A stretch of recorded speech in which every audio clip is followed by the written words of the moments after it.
Ini Indonesia apa sih? Kok masa urusan logistik aja harus perusahaan asing yang untuk mengerjakannya? Masa nggak ada orang Indonesia yang bisa mampu untuk sebuah sistem, untuk sebuah delivery hanya untuk mengirim? Salam logistik, kembali lagi di Polis Podcast Logistik Indonesia, the best logistik. Kita kali ini kedatangan salah satu narasumber, dia Suhu, senior saya di dunia logistik. Beliau adalah Pak Baktiar. Selamat pagi Pak Baktiar. Selamat pagi Om Benny. Ya, tambah ganteng aja, tambah sukses ya bersama Best Logistik ya. Amin, alhamdulillah. Amin. Pak Baktiar ini nama lengkapnya adalah J. Baktiar Sihaloho. Ya. Asli Batak Om. Iya, J-nya saya singkat selalu karena terlalu populer. Junet. Iya, jadi saya daripada dipanggil Junet, saya singkat aja J karena sudah terlalu populer Junetnya. Pak Baktiar Sihaloho. Panggilan akrabnya Om Baktiar aja. Iya, Baktiar biasa dipanggil Baktiar. Om Baktiar ini kelahiran mana Om? Di Medan, Bandara Kuala Namu itu sekitar 120 km. Salah satu kota madya yang ada di Sumatera Utara, namanya Pematang Siantar. Kota madya Pematang Siantar. Jadi kalau mau ke Danau Toba itu harus lewat kota saya dari Medan, dari bandara. Mantap ya. Salah satu ini Danau Toba apa namanya? Destinasi wisata lah sekarang yang lagi dikembangkan. Betul. Ya. Om Baktiar Sihaloho, beliau ini aktif sekali di salah satu wadah perkumpulan atau asosiasi yang ada di Indonesia, namanya Indonesian Logistic Community. Yes, Mas Benny kan juga ada di sana juga ya, aktivis. Iya. Semangat untuk membangun Indonesia, logistik Indonesia biar tetap lebih maju. Yes, itu tujuan kita. Ya, jadi tujuan bersama ya. Biar semua bisa menerima manfaat, jadi kita berjuang untuk itu. Berjuang, siap. Kalau ini kita mau flashback, kita cerita-cerita sedikit. Pak Baktiar ini mulai terjun di dunia logistikmu sejak tahun kapan? Logistik sebenarnya saya itu ketika 10 tahun lalu saat mendirikan perusahaan penerbitan di Jawa Timur. Kebetulan saya dipercaya untuk manajer distribusi. Jadi ketika itu saya menangani distribusi. Kebetulan orang Jawa Timur, medianya Jawa Timur, saya bilang kalau untuk dibesarkan di Jawa Timur saya tidak mau, tapi kalau untuk dibesarkan di seluruh Indonesia saya bersedia. Sehingga akhirnya keputusan manajemen waktu itu, walaupun kita media kecil bukan dari konglomerasi perusahaan besar di Jawa Timur, untuk media pers kita coba berkembang di tahun 98 ya, 98 sebenarnya itu. Nah, itu akhirnya saya belajar logistik. Kalau untuk menekuni organisasi logistik, saya sebenarnya hanya berada di ILC sekitar 4-5 tahun lalu ya, ketika teman-teman logistik Indonesia berjuang untuk menyatukan tekad. Waktu itu ketua umumnya ILC itu menawarkan saya untuk membangun ILC. Saya pikir karena perjuangannya satu visi kita untuk teman-teman logistisian di seluruh Indonesia, kenapa tidak? Itulah. Jadi perjalanan masih baru sebenarnya kalau di dunia logistik, belum apa-apanya dibanding teman-teman yang sudah puluhan tahun bahkan seluruh hidupnya untuk membangun logistik di Indonesia. Seperti gitu, Mas Benny. Sebetulnya untuk waktu itu nggak harus panjang kok. Yang pendek tapi kalau bisa memberikan manfaat yang luar biasa untuk teman-teman pelaku logistik yang ada di luar sana, untuk kemajuan logistik Indonesia, itu juga akan menjadi nilai lebih manten ya Pak ya. Kulo tiang Jawi nggih. Saat niki tiang Jawi kulo. Iya. Ini Om Baktiar ini salah satu orang Batak yang tapi dia fasih loh untuk bahasa Jawa. Karena sudah tinggal di Surabaya ya. Iya, di Sidoarjo tepatnya. Dan usia saya kebetulan lebih banyak di Jawa daripada di Sumatera. Habis SMA langsung berangkat ke sini, jadi sudah lebih banyak di sini. Belajar mana Om? Kita kebetulan di Balangbendo. Balangbendo, desa Balangbendo. Desa. Kemarin saya lihat Om juga ikut ini ya, pemilihan lurah ya. Bukan, kebetulan saya ketua pengawas. Jadi kebetulan saya dipercaya oleh orang kampung sebagai ketua BPD, sebagai panitia yang bertanggung jawab lah di kampung untuk mengangkat panitia. Jadi yang melaksanakan pemilihan kepala desanya panitia, Iya. yang diangkat oleh saya ketua BPD yang mempertanggungjawabkan. Kalau lurah belum terpikir. Jadi kita pengawas lurah aja, pengawas lurah. Mantap. Iya.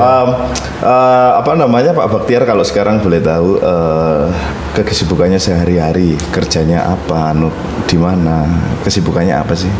Iya, Mas Ben, kita kan seperti tadi kalau kita berjuang untuk logistik berarti kan kita harus berada di dalamnya, di lingkaran itu.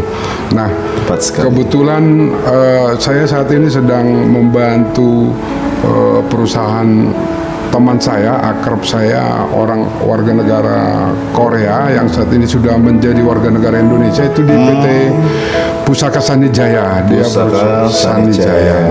Jadi perusahaan. Di mana kantornya ini? Kantornya ada di Jalan Raya Buduran, Sidoarjo, nomor 65. Kalau mau pesan Mas Benny, armada kita bisa. Jadi Mantap. Spesialisnya. kebetulan Pusaka Sanijaya. Pusaka Sanijaya itu memiliki armada kurang lebih 60 unit wingbox dan 20 unit trailer. Jadi Mantap. Pemain kelas berat. ya, sebelum kelas berat lah, kita belum apa-apa. 80 unit itu belum apa-apa dibanding teman-teman yang sudah memiliki ratusan armada ya. Kita baru 80 unit. Saya diminta hampir setengah tahun ini saya coba memberikan yang terbaik untuk Pusaka Sanijaya. Di samping karena saya harus prepare pusaka itu di trailer dengan wingbox. Sementara sebelumnya kan saya sudah menggeluti belajar ke Mas Benny juga melalui PT Triarta. Jadi saya harus banyak belajar kepada base logistik. Saya tetap mengembangkan logistik melalui Triarta Logistik untuk di luar core bisnis, di luar base main bisnis Pusaka Sanijaya, wingbox dan trailer. Jadi saya di luar itu biar tidak bentrok. Jadi tapi lebih banyak waktunya di pusaka lah. Saya konsen dulu di pusaka. Setelah pusaka nanti di top position mungkin saya akan serahkan kembali saya mengembangkan Triarta Logistik yang milik saya sendiri untuk kedepannya. Saya pikir gitu, Mas Benny. Luar biasa banget ya. Jadi kelas wingbox tadi untuk apa yang sekarang digeluti ya Om ya. Ya, wingbox dan trailer. Terus Om Baktiar ini sudah 4 tahun, 5 tahun aktif di perkumpulan. Kalau boleh tahu perkumpulannya yang saat ini apa, Bung? Ya, Indonesia Logistic Community itu atau lebih populer ILC. ILC. Ya, kebetulan saya didaulat sebagai sekretaris jenderal yang visi misinya kita adalah kumpulan orang-orang pelaku logistik, para pengamat logistik, para mahasiswa logistik, para penguasa ataupun pemilik kebijakan logistik yaitu pemerintah tentunya. Kita harus bersatu di dalam untuk berjuang bersama untuk membangun Indonesia logistik yang lebih baik. Jadi perjuangan kita di ILC hampir 4-5 tahun ini belum berarti apa-apa, tapi kita sudah mencoba berbuat untuk kebaikan logistik di Indonesia. Saya pikir saat ini kita masih tetap berjuang dan tetap konsen walaupun ya memang complicated ya Mas. Iya, complicated ya kan, ada saat-saatnya ada peak yang itu mungkin harus dibiarin dulu seperti itu. Seperti ILC hampir 1 tahun ini vakum dulu, dibiarin aja. Memang kondisinya kita tidak bisa memaksakan karena kan kumpulan kita, organisasi kita bukan profit oriented atau tidak ada sumber dana yang kita pungut dari member maupun dari pemerintah. Walaupun banyak pada saat-saat awal pemerintah banyak menawarin sampai bingung kita, Mas Benny. Departemen Dalam Negeri nawarin, Departemen Perhubungan nawarin, Menteri Perindustrian nawarin lah. Alhamdulillah. hingga seringkali saya mengatakan ada suhu kita di Kemenko Eko ini tuh, saya bilang sebenarnya pemerintah ini terlalu banyak mengurusin departemen yang mengurusi logistik. Menko Eko ini tuh ada asisten departemen logistiknya. Abang saya orang Ngawak itu, orang Padang itu. Saya bilang berapa departemen di Republik ini yang menangani logistik? Kenapa enggak satu aja, dananya dikucurkan langsung untuk satu orang? Mau jujur, Indonesia kan punya Pos Indonesia, kantor pos yang dulunya hanya ngirim surat, itu aja dikembangin. Itu kan sudah yang pertama di Indonesia yang ngurusin logistik. Lalu ada Bulog, ada yang macam-macam lah, mubazir. Saya bilang, toh semua stagnan di posisi yang sama, nggak ada yang satu berjuang full untuk logistik di Indonesia. Jadi saya selalu berkoar-koar, selalu ketika ada event-event bertemu dengan pihak pemerintah, saya mengatakan terlalu mubazir semua departemen yang tanggung, tidak ada yang punya sampai di atas untuk memang benar-benar berjuang untuk logistik di Indonesia. Saya pikir itu Mas Beni yang kendala-kendala kita sekarang ini tentang logistik di Indonesia ini. Jadi kalau menurut Om tadi berarti terlalu banyak kompartemen ya yang mengurusi. Harusnya cukup satu, dia fokus di situ untuk majuin logistik yang ada di Indonesia. Betul, logistik ya sudah lah, mau di bawah Departemen Perhubungan atau BUMN nggak apa-apa lah. Jangan ada Menteri Perhubungan nangani, menteri yang lucu saya Menteri Dalam Negeri sampai ada departemen logistiknya, ya kan repot kita ini. Berapa menteri kementerian yang mengurusi punya departemen logistik. Hal yang paling utama sebenarnya satu adalah ketika kebijakan-kebijakan dari seluruh departemen itu masing-masing punya kepentingan, tidak satu tujuan untuk logistik Indonesia. Jadi kalau boleh saya katakan, Menteri Perhubungan punya kepentingan dengan kementeriannya sendiri, Menteri Perindustrian punya kepentingan dengan stakeholdernya sendiri, seluruh menteri punya kepentingan masing-masing, akhirnya tarik-menarik, tidak ada satu keputusan yang bulat untuk membangun logistik di Indonesia ini. Saya selalu berkuar-kuar untuk itu. Jadi mudah-mudahan bisa menjadi perhatian pemerintah Indonesia, khususnya Presiden Jokowi yang saat ini sudah membuat portofolio sistem logistik nasional, Sisloknas ya. Kalau bisa itu diterapkan, saya sudah katakan, kasih satu kepercayaan kepada satu kementerian atau BUMN, siapa yang melakukan ini semua. Itu saya pikir baru bisa bersinergi dan tidak banyak jalur. Dan kita kadang-kadang pelaku logistik ini bingung, Mas Beni. Mas Beni kita sendiri mau di jalan dengan urusan tracking, kita bingung dengan peraturan perhubungan. Satu sisi dari perindustrian seperti Mas Beni sudah banyak alami, saya tidak mau kalau hanya tonasi sekian. Nah itu kan kerjanya perindustrian. Harusnya Menteri Perindustrian bisa menekankan kepada seluruh stakeholder perusahaan industri yang ada di Indonesia ini. Ini loh peraturannya perhubungan, kamu harus turut di jalan itu hanya mampunya 20 ton, jangan kamu paksa 30-40 ton. Lah itu tarik-menarik terus, harusnya mereka menjadi satu, karena kita tidak boleh juga ketika industri itu mengalami pembengkakan biaya akan tidak jalan juga. Nah, solusinya seperti apa? Antara kebutuhan Menteri Perhubungan, kepolisian, perindustrian itu dijadikan satu kekuatan, satu keputusan untuk diterapkan. Tidak kita yang dibuat bingung. Belum lagi ngurusin odol. Belum lagi kita berbicara antar asosiasi kan gitu Mas Ben. Itu kan semakin ribet kita dengan asosiasi yang ada di Indonesia. Makin rame Om. Makin rame karena banyak wadah untuk mengumpulkan aspirasi ya. Sebenarnya itu good idea ya. Semakin banyak asosiasi itu semakin banyak orang yang berkumpul. Harapannya sebenarnya semakin banyak orang yang berkumpul di seluruh pelaku itu semakin memudahkan untuk mengambil satu kesatuan keputusan di dalam negeri ini. Betul. Yang menjadi masalah, asosiasi yang ada itu juga masih tarik-menarik dengan kepentingan asosiasinya sendiri, bukan untuk kepentingan utuh.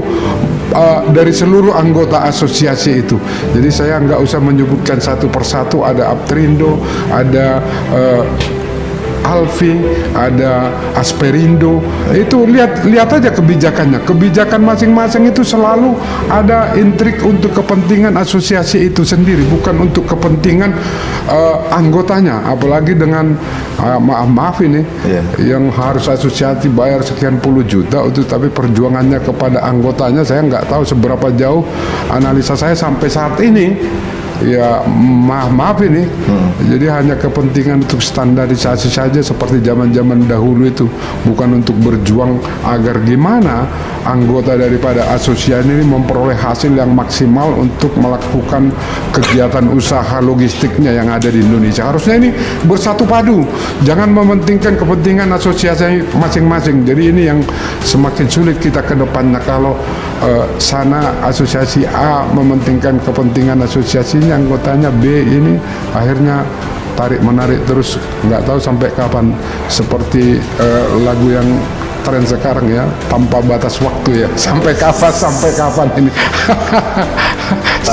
Tapi seyogyanya seyogyanya suatu wadah atau suatu perkumpulan asosiasi tersebut, itu kalau menurut pandangan dari sudut pandangnya Pak Baktihar Sihaloho, gunanya asosiasi itu untuk apa sih sebetulnya? Harusnya asosiasi itu harus bermanfaat untuk apa sih? Iya, kalau kita berbicara asosiasi itu kan adalah yang pertama visi misinya ya toh. Visi misi daripada asosiasi itu untuk mau diarah kemana? Kalau di logistik jelas kita adalah untuk membangun kolaborasi yang ada di dalam asosiasi itu. Kolaborasi antar pengurusnya, antar anggotanya, antar seluruh stakeholder yang tergabung di dalam asosiasi itu. Kalau visi misinya jelas, sebenarnya tujuannya adalah untuk membangun seluruh anggota atau member yang ada di asosiasi itu. Kalau tidak berjuang untuk anggota, ya saya pikir bukan asosiasi namanya. Ya buat aja itu namanya klub apa sendiri, kayak heritage atau apa gitu sendiri gitu loh. Jadi yang seyogianya yang benar adalah asosiasi itu adalah berjuang untuk kepentingan anggotanya di dalam membangun logistik yang ada di Indonesia. Itu sebenarnya tujuan untuk kita berasosiasi, bergabung di dalam satu asosiasi. Itu yang jauh lebih penting. Jadi harus ada manfaat untuk member ya? Ya, harus ya. bisa ngangkat member, misalnya seperti itu ya? Jadi boleh kilas balik ke depan, sebagaimana awal visi misi dari Indonesia Logistic Community itu, kita ingin mempersatukan anak negeri melalui logistik. Jadi ketika Mas Beni base logistik yang berkantor pusat di Surabaya, ketika ada kebutuhan di Jayapura atau di desa terpencil di gunung di Merauke, melalui ILC Mas Beni sudah tidak perlu membuka cabang di Jayapura sana. Cukup dengan koneksi yang ada di ILC itu Mas Beni sudah bisa support delivery kerjaan Mas Beni di Jayapura. Itu sebenarnya tujuannya. Tapi yang ada kan memang sekarang kita harus hati-hati karena verifikasi dari setiap member asosiasi itu masih karena semangat kembali ke ILC, karena kita semangatnya untuk mempersatukan, ya memang nomor sekian itu verifikasi, tapi kita semangat dulu untuk bersama-sama membangun. Itu dulu awalnya, baru kemudian ada step by step kita memang harus memverifikasi agar kegagalan atau error yang terjadi itu bisa diminimalisir. Jadi saya pikir itu tujuannya. Jadi setiap member yang tergabung dalam Indonesia Logistik ada salah satu bentuk verifikasi anggota atau member. Tujuannya apa? Untuk safety para member-member yang lain juga.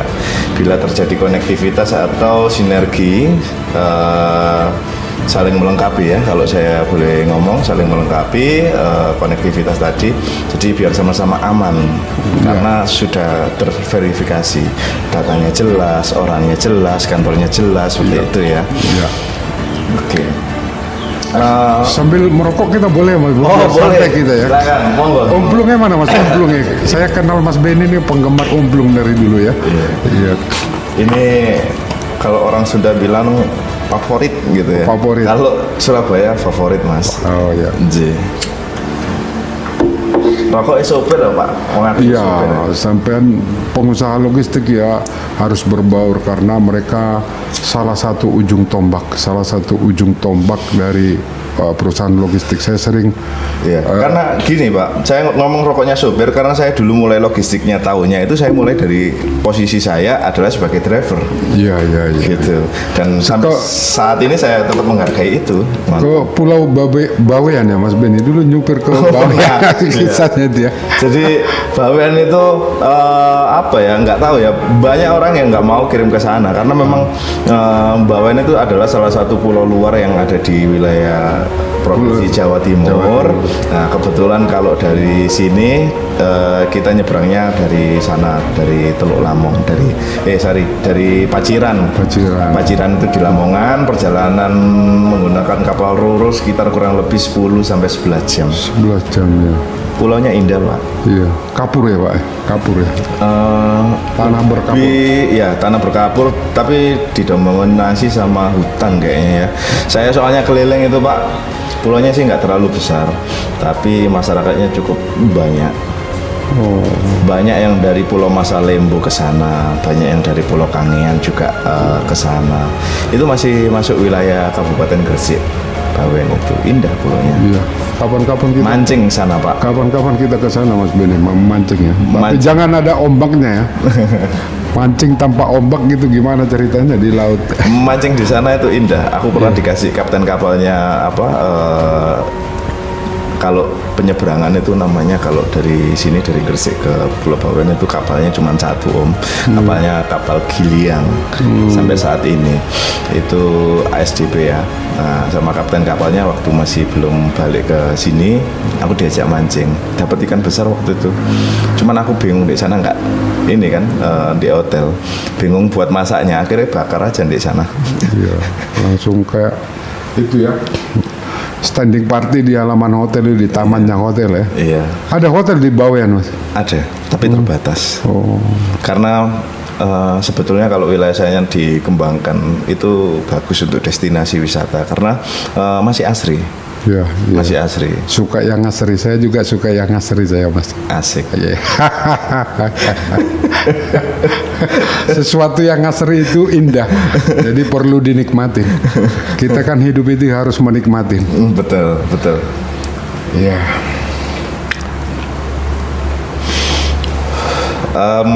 Pak Baktiar tentunya sudah bergerak di logistik ini cukup lama ya Om ya.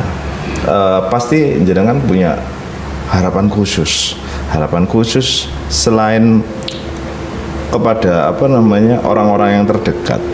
Mungkin ada harapan lain, misalkan ke pemerintahan atau ke teman-teman logistik yang ada di luar. Harapannya apa sih? Iya, pasti ketika kita menggeluti atau ikut serta di dalam sebuah asosiasi pasti ada harapan-harapan kita, termasuk saya ketika ikut sertakan di dalam Indonesia Logistik pasti punya harapannya saya ketika itu adalah bukan a priori saya sebenarnya ketika saya 10 tahun lalu, 5 tahun lalu bersama ILC bukan a priori terhadap perusahaan asing, perusahaan logistik asing yang ada di Indonesia. Ini Indonesia apa sih? Kok masa urusan logistik aja harus perusahaan asing yang untuk mengerjakannya? Masa nggak ada orang Indonesia yang bisa mampu untuk sebuah sistem, untuk sebuah delivery hanya untuk mengirim? Toh di dalam perusahaan asing ini paling hanya beberapa gelintir orang yang berada di sana, tapi yang lainnya semua mulai dari kelas middle management sampai ke bawah itu semua orang Indonesia lah. Terus apa? Uang. Masa Indonesia nggak punya uang untuk membangun logistik? Keberadaan itu yang saat itu ketika perusahaan asing yang mendominasi logistik di Indonesia. Ya. Saya berniat membangun kolaborasi, menghimpun teman-teman yang ada di Indonesia. Tujuan saya agar konektivitas yang ada di Indonesia ini mampu membangun sebuah jaringan. Karena kelebihan perusahaan asing yang ada saat itu bukan di jaringan, hanya di sistem. Karena jaringannya masih tetap diperkuat oleh orang-orang logistik di Indonesia. Nah, kalau sistem kan bisa dibelajar, siapa yang nggak bisa belajar sistem? Karena teknologi semua orang-orang Indonesia juga sudah pintar dengan piranti teknologi. Nah, saya membangun para pelakunya, teman-teman logistik yang ada di seluruh Indonesia ini, hingga waktu itu kita terverifikasi hampir 2.300 orang logistik yang ada di Indonesia. Database-nya masih ada di saya, 2.300 yang ada di seluruh Indonesia. Nah, ketika database ini sudah kita himpun, tentunya seperti yang saya katakan dari awal, ini adalah langkah awal, belum verifikasi. Itu waktu itu 2.300 verifikasi melalui Ketua Dewan Perwakilan yang ILC yang ada di daerah-daerah. Tapi saya yakin itu juga belum 100% valid karena keterbatasan waktu dan rutinitas orang yang ada kita angkat setiap DPW itu belum maksimal. Karena kita seperti saya katakan semula, hanya semangat tanpa dana atau bantuan dari manapun, semangat untuk membangun logistik. Nah, itulah harapan saya yang hingga saat ini kepada teman-teman para logistisian yang ada di Indonesia ini tetap membangun membangun komunikasi, membangun kolaborasi, membangun sinergi untuk memperbaiki logistik yang ada di Indonesia. Itu harapan saya yang sampai saat ini menurut saya belum terdelegasi dengan baik, terartikan dengan baik, karena masih banyak seperti tadi saya katakan, kepentingan egosentris masing-masing asosiasi dan perorangan itu masih kendala utama. Nah, harusnya semangatnya tetap berapi-api untuk sama-sama majuin yang namanya logistik yang ada di Indonesia. Betul, tidak ada yang besar, nggak boleh ada yang merasa besar di Indonesia. Sekelas saya kebetulan 2 tahun lalu menghadiri ulang tahun 50 tahun Puninar Logistik Indonesia. Saya berpikir ini usia 50 tahun Puninar Logistik dengan aset di Cakung sebegitu banyak, tapi kok masih kalah dengan DHL. Boleh, nggak apa-apa nanti. Iya, nggak masalah. Iya, nggak apa-apa. Itu pelaku logistik semua. Iya, nggak apa-apa. Yang non aset, mereka hanya mengandalkan sistem. Lah kan banyak perusahaan asing di Indonesia yang hanya mengandalkan sistem, mengalahkan perusahaan logistik yang saya seperti sebut contoh, salah satu contoh 50 tahun sudah Puninar melakukan logistik. Saya hadir itu di putra negeri apa putra negeri. Putra negeri kalah sama orang asing. Betul. Nah itu saya menangis, Mas Benny. Saya menangis. Nah itulah situasi itu. Kenapa? Apakah orang Indonesia ini tidak mampu untuk membangun sebuah sistem? Aset sudah ada, jaringan network pelaku sudah ada di Indonesia.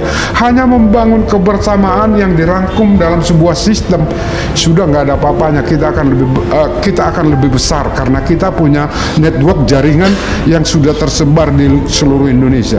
Saya pikir itu mimpi-mimpi saya yang sampai saat ini membangun sebuah sistem logistik di Indonesia dengan memanfaatkan jaringan orang-orang Indonesia yang sudah menggeluti logistik di seluruh tanah air. Saya pikir itu mimpi saya dan mungkin juga menjadi cita-cita Mas Benny lah yang sudah menggeluti logistik di Indonesia. Harapan saya pun sama. Saya berkobar-kobar semangatnya sama kayak Om Baktiar. Saya ini mungkin terlalu banyak berhayal. Saya terlalu tinggi mimpinya. Yeah. Tinggi mimpinya itu gimana? Di umur saya yang saat ini masih di angka 31 tahun, tapi saya punya mimpi, saya punya perusahaan logistik, saya jadi salah satu putra daerah generasi milenial yang mampu mampu untuk berjaya di negaranya sendiri. Luar biasa. Kemudian saya tidak ingin dipandang sebelah mata oleh negara asing ya. Jadi ada kasarannya orang Indonesia atau putra daerah yang dia bisa maju sedemikian rupa hingga tidak dipandang sesih moto. Lek jarine wong Jawa dipandang sesih moto iku loro. Iya. Jadi kalau Anda dipandang cuman sebelah mata oleh orang lain itu satu hal yang menyakitkan. Kalau Anda mampu, Anda punya kapasitas, Anda punya perform, mari ayo semangat majukan logistik yang Indonesia. Paling tidak Anda putra daerah, Anda harus bisa bermanfaat untuk daerah Anda dulu, baru untuk Indonesia. Asik. Jangan pernah nanya nih ya, apa yang Indonesia udah berikan kepada Anda, tapi Anda sebagai putra bangsa, Anda masa nggak cinta sama tanah kelahiran Anda? Berbuatlah sesuatu untuk tanah kelahiran. Jangan terlalu banyak menuntut. Luar Gitu biasa, ya. base logistik. Bermimpi boleh Mas, seperti orang Cina bilang kalau bermimpilah setinggi mungkin untuk sampai ke negeri Cina, kan gitu ya Mas Beni.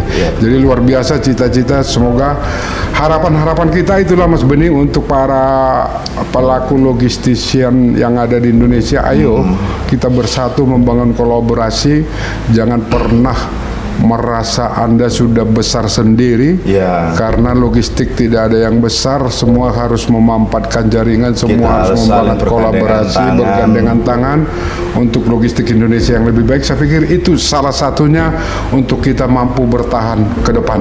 Ya. Karena logistik sampai dunia ini ada, logistik masih tetap dibutuhkan. Jadi Betul. kita harus bergandeng tangan, ayo anak negeri membangun kolaborasi, membangun kerjasama yang tentunya mempunyai integritas. Jadi saya pesan kepada teman-teman logistisian Indonesia, bangunlah kolaborasi kerjasama yang berintegritas. Jadi jangan seperti cerita-cerita yang di medsos itu gara-gara duit puluhan juta rusak kerjasama, padahal bisa bertahan untuk lama, itu berarti tidak berintegritas. Jadi kolaborasinya hanya ya kolaborasi ecek-ecek, orang Medan bilang ecek-ecek gitu, ecek-ecek. Saya pikir gitu. Pak Batiar jangan lupa hadap ke kamera, tak hadap ya Mbak. Nggak apa-apa saya menghadap ini. Saya kadang-kadang kayak itu, kayak tukul dia. Kalau apa itu whiteboardnya itu saya itu. Iya. Pak Baktir ngomong sama siapa? Iya, ngomong sama Kru. Iya, jadi akhirnya ikut ngomongan Mas Beni. Saya pikir gitu ya. Sakitnya apa Pak? Hah? Kenapa? Luar biasa ini Om Iya. Baktir. Karena iya ya, kita ngopi dulu Om biar nggak tegang ya.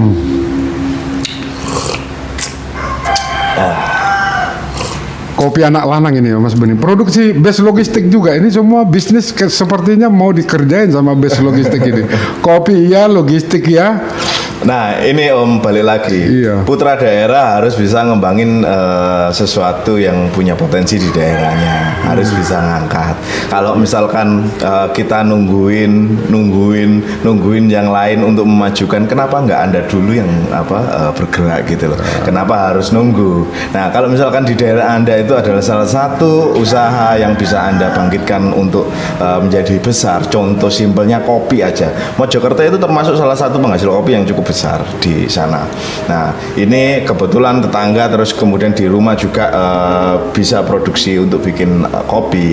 Ini tak branding namanya kopi anak lanang, kopi jahe. Luar biasa. Harapan saya suatu saat Mojokerto bisa identik dengan kota kopi, selain kota Rambak ya, selain kota destinasi untuk wisata. Di Mojokerto alamnya indah, ada gunung, di sana bisa ini.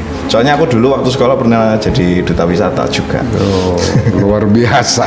Luar biasa bosnya base logistik ini.